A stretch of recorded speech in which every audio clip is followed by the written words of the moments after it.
Now we're going to move on to our next segment, and I'm excited to introduce our opening plenary, Climate-Focused Infrastructure, the New Frontier for Green Financing. Moderating this discussion is Director of Partnerships, Ecobusiness, Megan C. And joining her on stage, we have a couple of distinguished speakers. May I invite you on stage now? Victoria Rigby-Delmon, Regional Pre-Investment Head Infrastructure, Asia Pacific International Finance Corporation. Yvonne Huang, Lead Representative Asia, GRESB. Jasper Wong, Head of Real Estate and Hospitality and Construction and Infrastructure, Sector Solutions Group, UOB. Passing the time over to our moderator, Megan C. Thank you so much, Gerald. Thanks, Gerald. And thank you everyone for being here so early on a Monday morning, especially after a weekend. I hope you all have your coffee, a little bit of snacks outside, but don't worry, after 45 minutes, you guys will get to go out there and recaffeinate again. But thank you to my speakers as well for being here today. Before I set the context, I would like to just open and give you all the exercise as well to whip out your phones, to either scan the QR code on the screen or to scan the QR code at the back of your card to take part in this word cloud exercise with us. All right. The question that will be put up there will be, what types of infrastructure or projects require climate financing most urgently? There will be a word cloud that's coming up, right? Yes? Okay, so we're going to see that word cloud kind of populate, and we'll also take our comments as well from our speakers. But let me just set the context for our discussion today. Climate change, has resulted in an increase in natural disasters, and Asia Pacific alone contributes about 50% of the global carbon emissions. Addressing climate change through adaptation measures is crucial for dealing with these climate events and ensuring the environmental resilience and demanding the development of climate adaptive infrastructure as well. However, climate adaptation financing hasn't always been attractive to the private sector, mostly because it doesn't offer clear profit opportunities. But things are changing. We're starting to see new financial tools and models that could help close the huge funding gap in climate finance. In the Asia Pacific region alone, there's a climate finance shortfall of about US $800 billion a year. One promising approach is blended finance, which we'll come to later on, where multilateral banks and other public and philanthropic sources of capital step in to co-fund the projects that struggle to attract private investment. This is helping to kickstart critical projects in water infrastructure, coastal protection, clean energy, and transport systems as well. Globally, there's also a growing momentum, and it's a very key topic for the upcoming COP in about 2 weeks' time, for wealthier countries to provide loss and damage funding to help vulnerable nations recover from climate disasters, especially as they face important resource shortages and higher financing costs, hindering their ability to build quality infrastructure. But the question remains, will there be enough money on the table? So what types of financing models and partnerships can give Asia's cities the tools they need to adapt to pressing climate risks? How can we fast-track the movement from funding to action? And how will governments and underfunded areas get the resources they need to make real changes and quickly? With that, I'd like the speakers to just take a look behind, or also the screen in front, to see all the words that are coming up. I think the bigger the words are, the more people are putting in their input, although I'm not too sure what the green and red fonts mean. So I invite you to just take a look, and maybe you can comment on one or a couple of the words that you're seeing, but also opening question for all of you. Based on some of the priority areas that are identified by the audience, what role do different stakeholders play in ensuring sustainable infrastructure priorities are met, speaking from your own unique perspectives? I'm going to start with Victoria, and I'll go down the line. Great, thank you very much. And it's great to be here. Sorry. So first of all, just a quick introduction. For those of you who don't know, International Finance Corporation, or IFC, we're the private sector arm of the World Bank Group, and we work in developing countries. We also work in the subnational space, so we can provide some national finance without sovereign guarantee to municipalities, which we do around the world. And you heard from my colleague just now, from Prashant, with lots of ideas about how do we help cities to really take up this challenge. And it's a massive challenge in this region. So I think Singapore, it's growing year on year, but it's not exponential growth that we're seeing in some of the cities in the developing countries that are in Asia. and you think about countries like Manila, like Jakarta, all of the cities in India where you have over 100 cities that have more than 1 million population, exponential growth, and at the same time we're seeing increased challenges with climate. And so seeing some of the questions raised there on renewables, etc., I think maybe I pick on two, so renewables and data centers. There is climate finance is essentially any finance that is going to support climate resilience and mitigation and adaptation. And the MDBs, including the World Bank, ADB, etc., DFIs like IFC, we are all committing to, certainly for a World Bank group, every project that we do from the 1st of July 2025 has to be Paris aligned. And so essentially we're already looking at mitigation and adaptation in all the projects. In addition to that, we've got commitments. I think it's currently 35% for FY21 to 25 of all our investments need to be climate focused. And so there's a lot of funding that's going in from the MDBs and from concessional finance angles to support these investments. So particularly in renewables, I think that's where the greatest, we've seen the greatest increase across the board globally. And now it's getting a bit more complex. So what we're seeing in the region is, looking to how do we ensure that we've got grids that are stable to be able to take on this renewable energy. And so thinking about how do you bring in different mechanisms for maybe battery storage. Now there's an extra cost attached to that. So how do you bridge the gap on that cost? How do you encourage developers, cities, governments to make those investments? And so that's where we can come in with potentially with other forms of donor finance that can bring down the cost. But it's not just the financing. You can't look at that in isolation, as we heard before. It's about policy, it's about education, it's about capacity, particularly in cities. A lot of the cities that we work with, they're grappling with the fact that they've just got so many people coming in. They're not thinking about the climate impacts. They're looking at 4-year terms for mayors. The long-term vision, it's quite difficult. We're sitting in Singapore where we've got a very stable environment. That's not the case for a lot of the countries that we work in around the region. And so how can we help these cities really think about what to prioritize and how they can really garner and encourage the private sector and the real estate sector and others to really go to the next level. And I think that's the challenge that we're facing. And a lot of it's also to think about policy. So data centers are a really interesting one. We're seeing in several countries in the region at the moment. I'd like to say it's because of the lobbying that World Bank and other MDBs did, but I actually think a lot of it was driven by hyperscalers to say we need RECs, we need to be able to have corporate power purchase agreements so that we can start greening these grids, which are very grey and black. Indonesia, in particular, it's very, very low levels of renewables at the moment. But you've got Malaysia and Vietnam, which are now embracing the corporate PPAs. All of a sudden, as it's taken years of lobbying.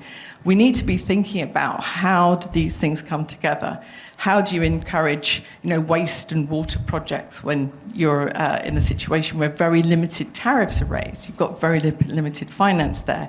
And yet we saw that up there was a reference to 90% of waste in cities globally in developing countries doesn't get collected properly. So these are the things that we're grappling with. Thank you so much, Victoria. And there's a lot to unpack over there, which I hope we will do so in the next 40 so minutes. To Yvonne next. Do you need a word cloud out again to... No, you're fine. Sure. So before I start, I just want to allow me to say what an honor it is to come home. Before I joined GRAS, I was working on this very project, Catapult by CapitaLand. So if you enjoy your day here in this space, it's because there's a lot of thoughts and at the back seeing as well, a lot of work that has gone into it. So my ex-boss, Dr. James Andrade, is here as well. He said, "Oh, Yvonne, we just can't keep you away." So thanks for allowing me to come back here. It's a full circle. So back to your question, I really enjoy Prashant and Jonathan and Victoria. I think it's all linking together. Here at GRAS, we have collected 15 years of consistent and comparable ESG data for real estate. For infrastructure projects, about 7 years. And we definitely see upcoming biggest infrastructure tracks are green transport, renewable energies, as well as green data centers. So yeah, we definitely see Malaysia, a lot of hyperscalers driving green electricity PPA, and then suddenly there's a lot of biofuel and projects coming on and wanting to get a GRAS green stickers so you can access more green finance. So in a way, I do feel there is a lot of leadership, sustainability leadership going on here, especially on the compliance side. So it might be worthwhile to, for people who may not be working in sustainability, it's worthwhile to understand the two layers of it. Like before we dive into a lot of fancy tools and data we can use to unpack the complexity of these financing models, I think first layer is ISSB, right? Like Singapore is about to introduce it next year. That's 2 months away. So we are not going to run away from this single materiality, which is to disclose the sustainability-related climate risks and opportunities in your enterprise value, like declare if you have stranded assets. And the second layer is that in your project, if you have any European stakeholders involved, you have to understand CSRD, which is double materiality. That means, for example, if your project unfortunately resulted in polluting a river, single materiality means you have to pay for the fine, you have to restore the river. Double means you have to consider the social value as well. So you have to look into the biodiversity of this project as well as the well-being of the community involved. What's the diversity, equity, and inclusion of your project team? What's your capacity building of this project, and so on. So in a way, it's really inspiring. I know it's hard, this reporting burden and so many acronyms, but compared to 2 years ago, this is a lot better. You just have to remember ISSB, single materiality, CSRD, double, and that we can start thinking beyond net zero and start aiming for even net positive. So personally, I think this is incredible. This is the best time, worst time. A lot of solutions will come out while, we just have to focus on what we can do rather than what we can't do. Thank you, Yuan. That was a very hopeful message as well for the rest of us here too. And to Jasper to address that first question. Yeah, thanks. It's really an honor to be invited here by EcoBusiness and CapitaLand. I think everyone knows and probably read in the news that in 2023 is the hottest year in the planet, and something else that has happened. The world has now has stopped absorbing CO2 by the ground. So if you look at the forest, the plant, and the soil, it's absorbed almost no carbon last year. So the world that we live in is really in a vulnerable state. And even though we're sitting here, I'm just quite inspired by Prashant in terms of looking at from a city level rather than from a company level or at a personal level. I think that's something that really pushes us as well as financial institutions together with organizations who are looking to do greater things. Yeah. I think climate finance is not new. From a UOB perspective, we started financing renewable projects since the early 20s. If you look at solar, I still remember back in 2010, the levelized cost of energy is about 46 cents per kilowatt hour US. And today, it's already at 4.4 cents. That's 90% reduction in cost. So that beats out all the conventional coal and gas via financing. But having said that, obviously there are deficiencies in renewables, but nevertheless we need to push forward with a less carbon emission from energy sources. And the next wave that we're looking at, obviously I saw grid renewal. Actually, battery is another source that a lot of the project developers are looking at, and which will be the next frontier. Of course, cost is still quite prohibitive, but if we look at 5-7 years down the road, I think it will become more prolific in that sense. Then it will be available to a lot of the end users, plus also financings can also pick up as well. Thank you so much, Jasper.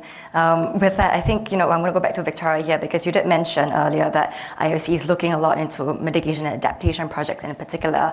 And Jasper, you mentioned that, this year has been the hottest year on record. All these climate, catastrophes are happening. Look at Typhoon Yagi. So as climate financing continues to grow, recent data then highlights a pressing need for more targeted investments. So we need more climate resilient infrastructure, such as sustainable water management, coastal protection, climate-proof transportation systems as well. But the challenge really isn't about securing funds, but ensuring they reach the right places.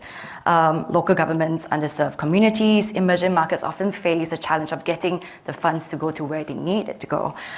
So from your experience, from IOC's experience, what types of infrastructure or areas of financing should climate financing focus on? And really, how can one ensure that these funds reach the right places and to the right stakeholders as well? Great, thank you very much for that question. And I think, as I mentioned before, this is a whole ecosystem problem. So thinking about what finance you might use and target for specific climate projects is crucial. We have different mechanisms for climate finance, I guess. Maybe we can run through just a few of those. So, as I said before, a lot of the traditional finance that we do, both through debt and equity, is targeting more and more climate solutions and projects which are looking at resilience and adaptation. There are projects that need a little bit of extra help. So we talked about the cost of batteries and really being able to balance those grids where you're bringing in a lot of renewables. You can explore, increasingly we're seeing donors who are willing to step forward and support that incremental cost that will make the difference between a project being economically viable and financially viable.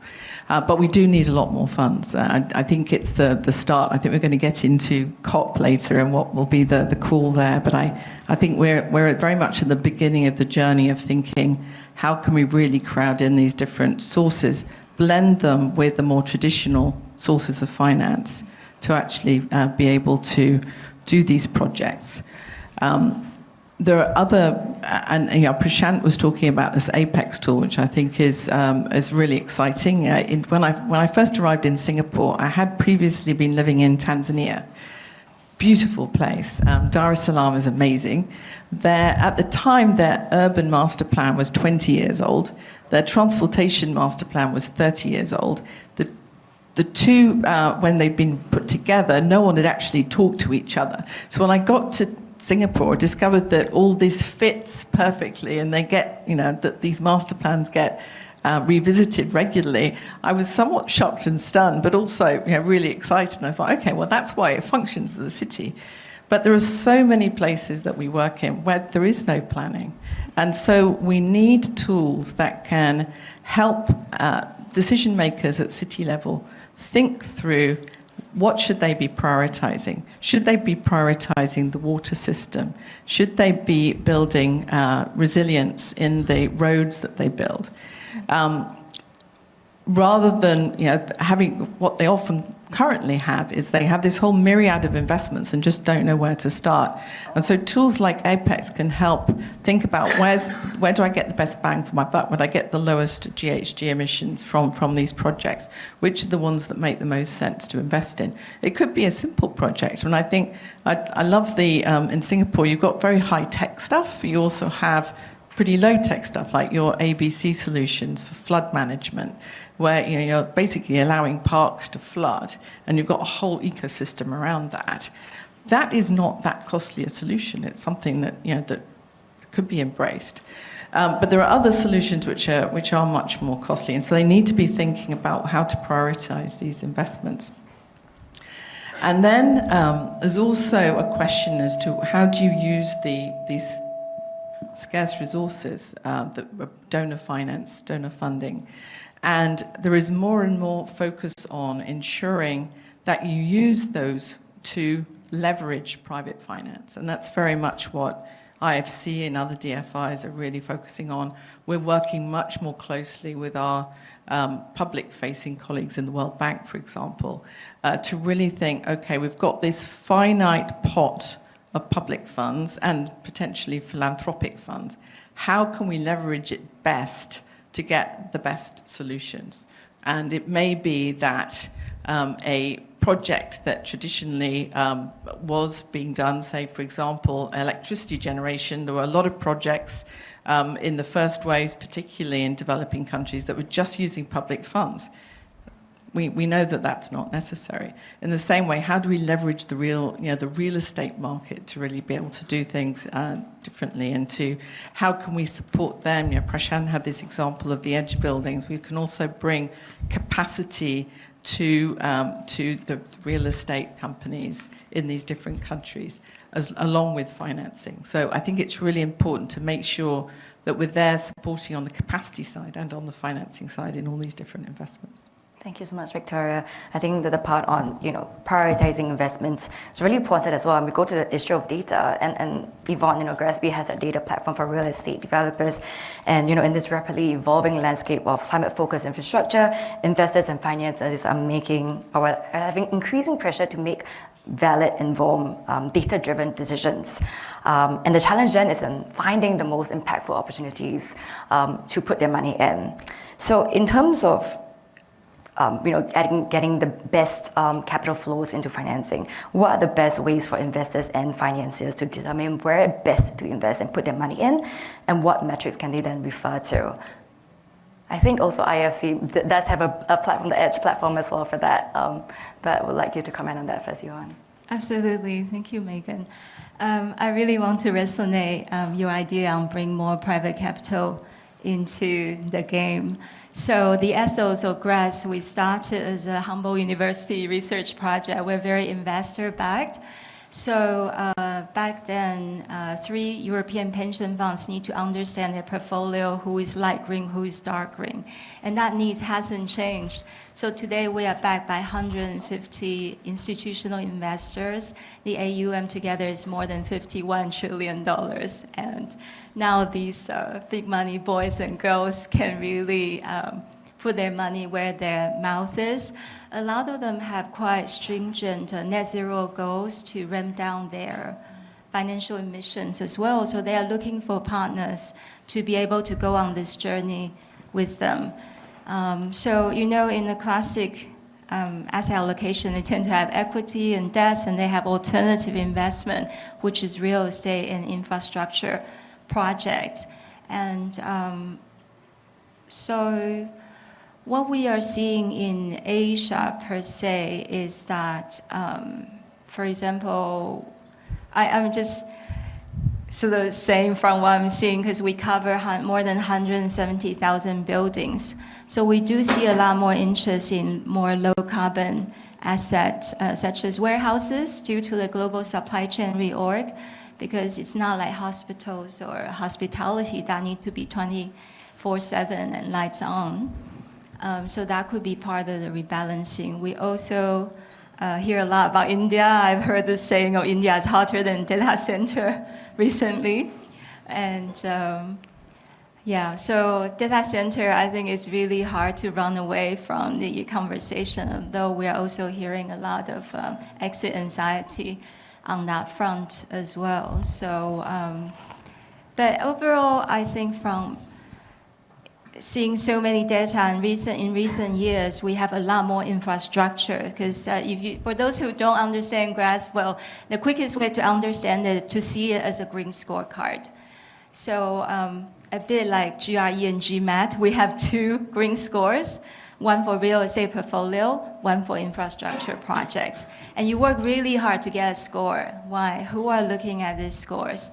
They are these 150 institutional investors. So they use it to look at either green to greener strategy, timing the exit, or brown to green, or they're looking at thematic engagement, be it wellness or DEI and so on. So they're able to pick out the modular scores of your overall perfect score, that's 100. And I would like to pause here for a second too, because it's an annual assessment and we just released our 2024 scores. And as Jonathan have announced, I just really want to congratulate Vince as well as the whole CapitaLand team, because it's an incredible feat, right? Sustainability team is no longer the guys in the basement. They need to work with the entire company, make sure it's actualized in your daily, the way you think and breathe and do things. And it's a really tough game out there. Our 5-star rating, meaning only the top 20 percentile, and that's really 91, 93 points and above. And it's like winning a gold medal of Green Olympics. So can I just ask everyone in the room to put your hands together and give CapitaLand a big hand of applause. Yeah, so people do ask if GRAS will continue to evolve our assessment. We will, because we continue to align. We have working group with IFC, and we continue to align with all the international standards as well. And we hope to lead more private markets into the making transition a reality as well. Thank you so much, Yvonne, and again, congratulations to CapitaLand as well. Just like you wanted to comment too. Yeah, maybe I'll just comment a bit more down to the financiers, more practical level. I think Edge, GRAS is also one of the main primary rating labels that we accept. But across the banking sector, there are about 10 to 15 others across the region.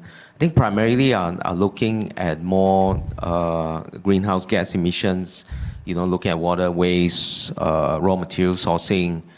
There's also looking at wellness, health, safety, and also starting to look at community and human rights as well. I think for banks, we are very simple. If we try to make it as simple as possible, so that the question has always been, how does one label aligns with the other label? Because sometimes it can be confusing. And for banks, normally the default setting is go back to the in-country label. So in Singapore, it's Green Mark. Malaysia, you have GBI, you have Green RE, right? So the issue is we are seeing that across the financing community is a desire to look at how to harmonize the different standards. I think this year, 3 of the local banks, plus CapitaLand and other developers came working with the Singapore Green Building Council in looking at how producing or contributed to the financing guide, trying to map out across the different labels in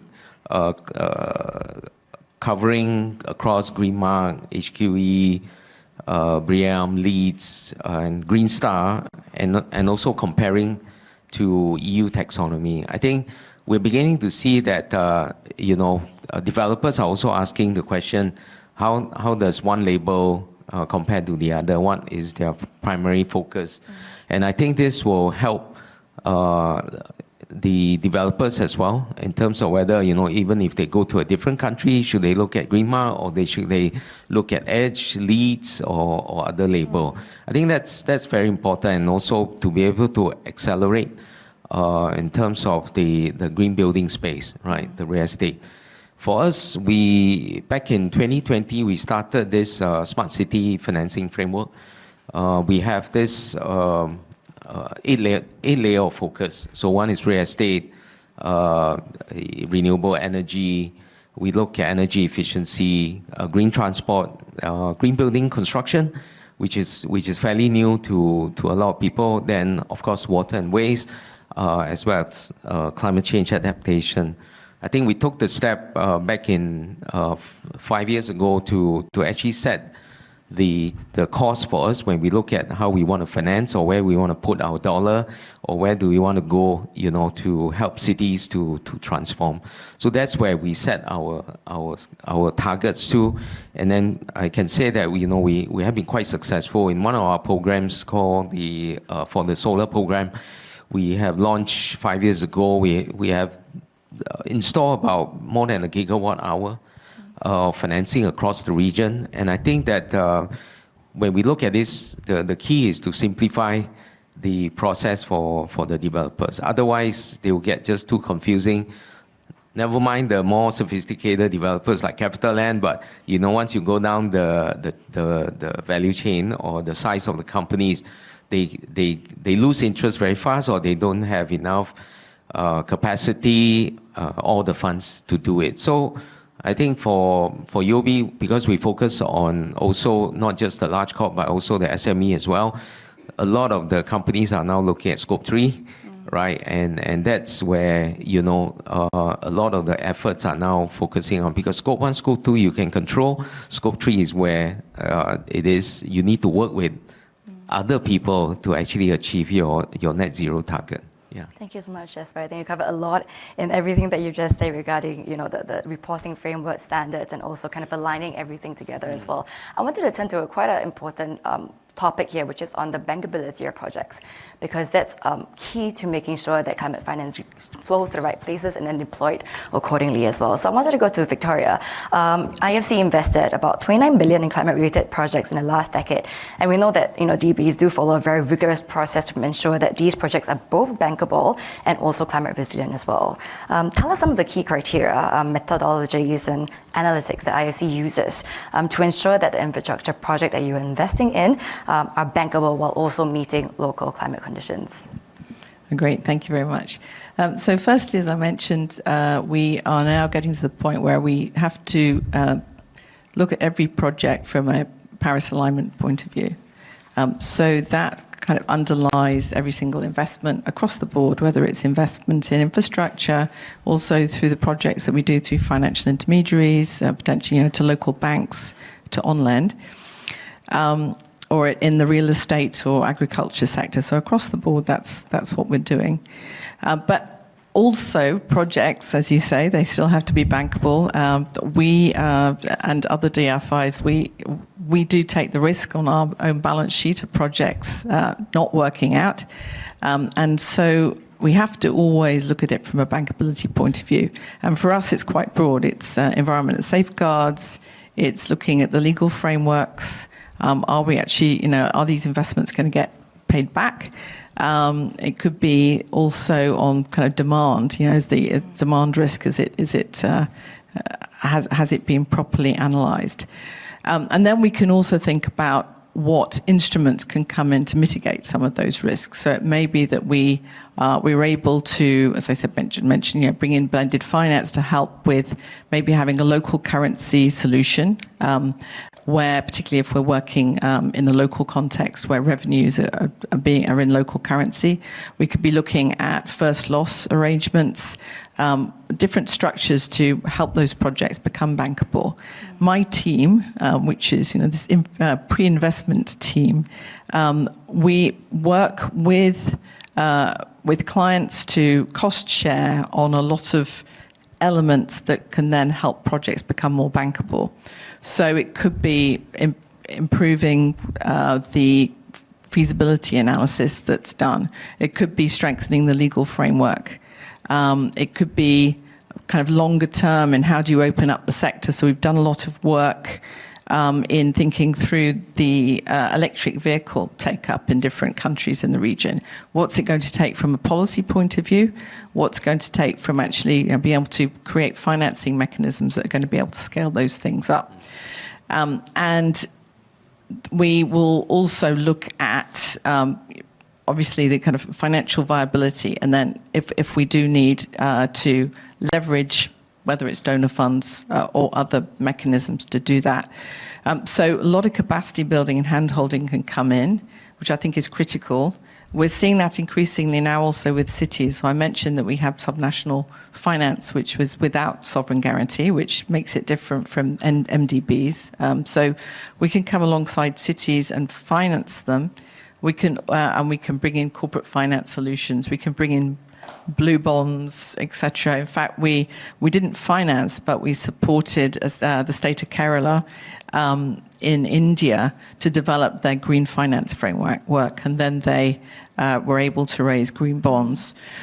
So we can come alongside with all these different tools that we can pull in to support both private clients and also public entities to really navigate what is quite overwhelming for a lot of them. And I think, particularly in some of the smaller and less developed countries, concepts of sustainability, green, blue, they've never really heard of them, or if they have, they've not got the first idea as to how they might move their businesses in that direction. So we do a lot of hand-holding as well to support these clients. Thank you so much, Victoria. I wanted to just, before I pose a question to Yvonne, I wanted to just open the floor as well to the audience. You have the QR code. You can either put it into the QR code, or we can also take questions from the floor. But before that, I wanted to just turn to Yvonne, because benchmarks and assessments do also play a role in ensuring, or rather in building viable, bankable projects as well. Tell us some of the role you see with benchmarks and assessment playing with this, and the challenges you've seen when engaging with investors, with financiers through these tools. Thank you for the question. So we essentially evolving from mostly for investors. So now investors can look at this scorecard. So just now I used the analogy of GRE and GMAT. So these investors are like the Ivy League or Oxbridge Russell Group schools or NUS, NTU here. They have stringent goals and their strategies. So they're using GRASB scores to look at how they will go forward in terms of the whole investment life cycle, the pre-investment due diligence, the whole life cycle to the day of exit. And now we're sort of, thanks to all the bankers in the room, how you continue to lend will shape this world as well. And we're very glad you use GRAS score as well. So in more advanced economies in Asia, such as Japan, Singapore, or Oceania, all the banks have aligned with the national pathways as well. So they are credible pathways, and how banks will reduce their emission to zero as well through the way they lend. And often you can find very detailed pathways on how they will lend to cement, construction industry, real estate, and infrastructure projects, and so on. However, outside of these advanced markets, other than CIMB and Maybank, who published their first white paper a few months ago, we are not seeing other banks and Asian-based investors to really rise up to this net zero pledge. So my hope is really we all need to, all the emerging market banks and investors, we want to see their credible net zero pathways as well. I think that will really move the needle, so we can have more bankable projects, because this is where the population growth is. It represents growth opportunities and challenges and more infrastructure requirements from green transport to renewable energy data centers and so on to create more social inclusion. So we need green infrastructure right now, not tomorrow, and we need green finance right now. And we really need the private capital sector to pitch in as well. Thank you so much, Yvonne. And maybe Jesper, you wanted to comment on that, since bankability obviously involves. Yes, I think bankability-wise, I think we really appreciate, there's a, we used to say public-private partnership. Right now, we added another P, philanthropic. right? Funds that are willing to come in and do the early stage engagement and financing. That really gives the commercial banks a lot more comfort in terms of when they actually bring the project into a bankable state, right? And we see a lot of the new startup or fintech that is coming, they are not ready in terms of bankability, but I think thanks to CapitaLand for running all this innovation or tech challenge that actually bring about, new discovery or new ways of doing things. For us, we also run our sustainability innovation program. We have run this since 2015. We actually connected more than 3,000 over companies, to digital solution providers, or maybe there's help about 20,000 that actually make those applications. I think the key is in terms of how you measure the data. I mean, coming back to the built environment space, when people talking about, more green buildings or SLE or net zero building, you look at it on the surface, it is net zero, but then a lot of things have gone into it, like rainwater harvesting, using sensor taps, smart facade that follows the sun and things like that. So all this actually will contribute to the building of a green building. But then when you try to break it down, you'll see that the amounts are very, very small. And then when you go to a bank and say, oh, I want to do this, then you look at it in the overall financing of a building, then you will say, okay, how do I make it scalable? I think that's the question. But however, if we can package it together, look at it from a holistic manner, then it will make more sense from a financier perspective to look at this. Yes, across 3-4 buildings, these are some of the things that we can finance and more consistently as well, and also faster. Thank you so much, Jasper. Yeah. I wanted to just turn to the audience questions. You can also vote for the questions that you want to be answered. But let's go to Victoria. Do you want to take your pick of a question there? Do you have projects that have a fast way track to the adaptation, or are they only with mitigation? Yeah, no, certainly. I'd say that one big preoccupation for us is looking at scope 3 increasingly. So I'm really focusing in on supply chains. Yeah. And also specifically supporting projects. So we're working in a number of countries on logistics projects, even so the supply chain there. Cold chain, which is a pretty incredible, can make a massive difference. So for example, in Bangladesh, you have almost no cold chain logistics. And 80% of the produce actually wastes before it gets to the consumer because of that. So there are certain things that you can do and certain bits of the supply chain that you can encourage and support that can make a massive difference. The same with, I think we've got more and more focused on the sourcing of different components, etc., and also encouraging particularly new industries for new sectors. So, for example, Indonesia is very interested in seeing how it can be part of the supply chain for electric vehicles. They're looking at different options, including they have quite a lot of requirements for local content, but also they're looking at their nickel and lithium mining, etc. So there's sort of a range of areas that we are looking at across the supply chain, as well as the specific projects that we're investing in for infrastructure, etc. Thank you so much, Victoria. I think you also covered a question there on the supply chain,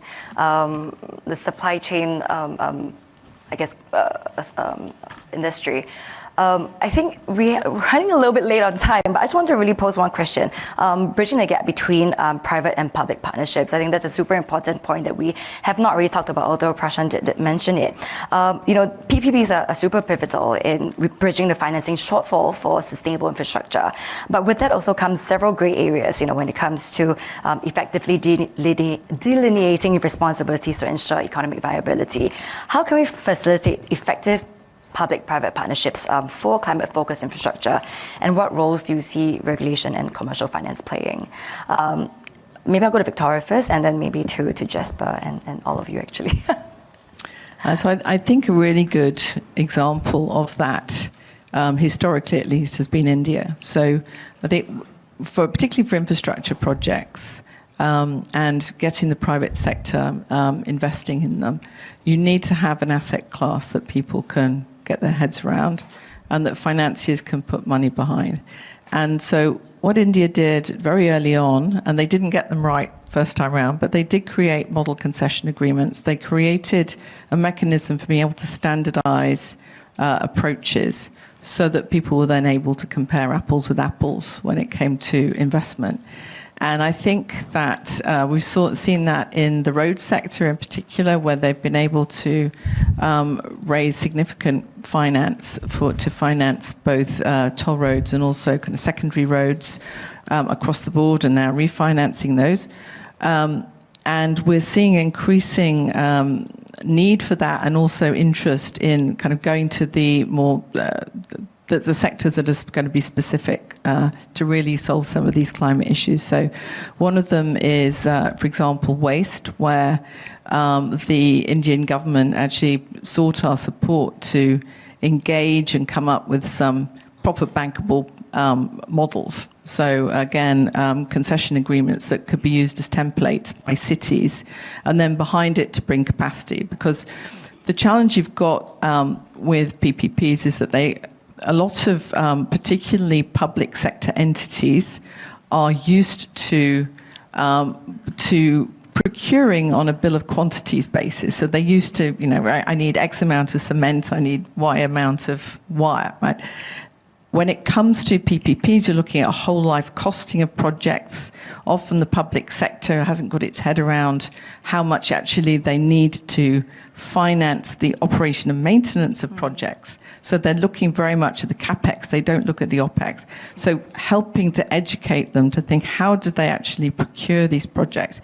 And then if there are gaps in being able to bring those projects to market, how do you minimize and best utilize the public funding in there? So you can come up with different structures for asking for the lowest amount of viability gap funding, for example, to bridge the gap between economic and financial viability.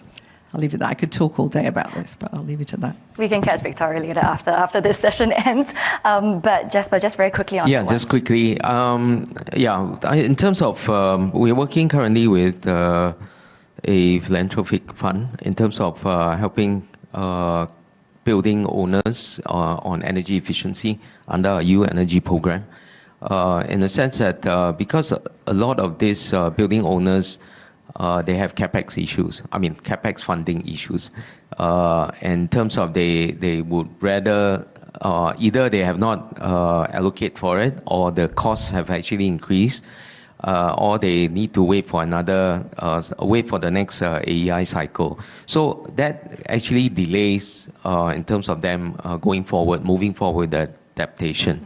So in the sense that we are trying to work with the building owners to see how we can actually accelerate this much more faster, especially also in the hospitality sector, which we are seeing that tourism is coming back, and energy usage is going up, electricity prices, subsidies is also coming down.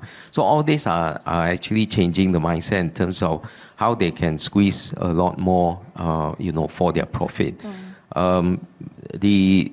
The other thing is also in terms of how we work with the real economy, in the sense that we have to partner with the consultants, in the sense that we can provide the finance, but somebody needs to bring the awareness and also the the alignment in terms of closing the data gap. I think we talked about data, how do we measure it, and how do we actually accrue value to it. I think one of the questions asked for higher financial valuation or for green certification.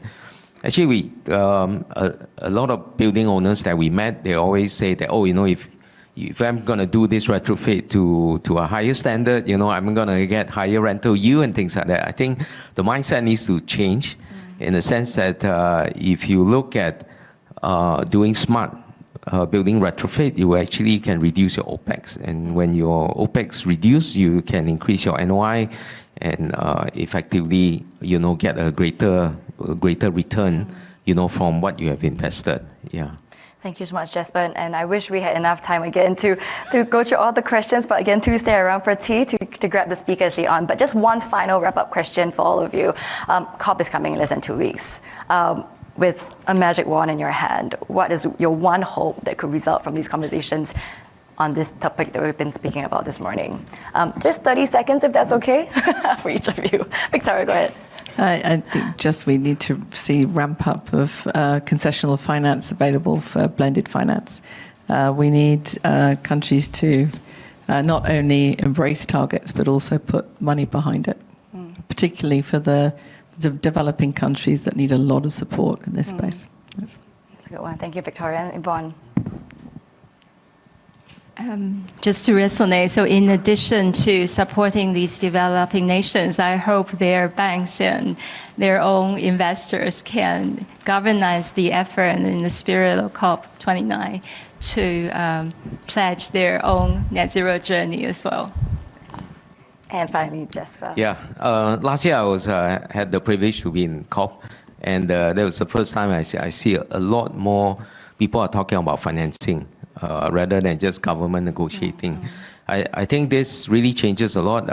Organizations like Breakthrough Energy that are actually pushing new technologies that are coming up, and we hope that there will be a lot more bankability of these projects that can come out so that we can accelerate in terms of the decarbonization journey. Yeah. Now those are really good hopes. I hope something will come up from COP from that. But on a hopeful note, thank you so much, Victoria, Yvonne, and Jasper for being here, and thank you, audience, as well, for all your questions. Let's give a round of applause for the speakers.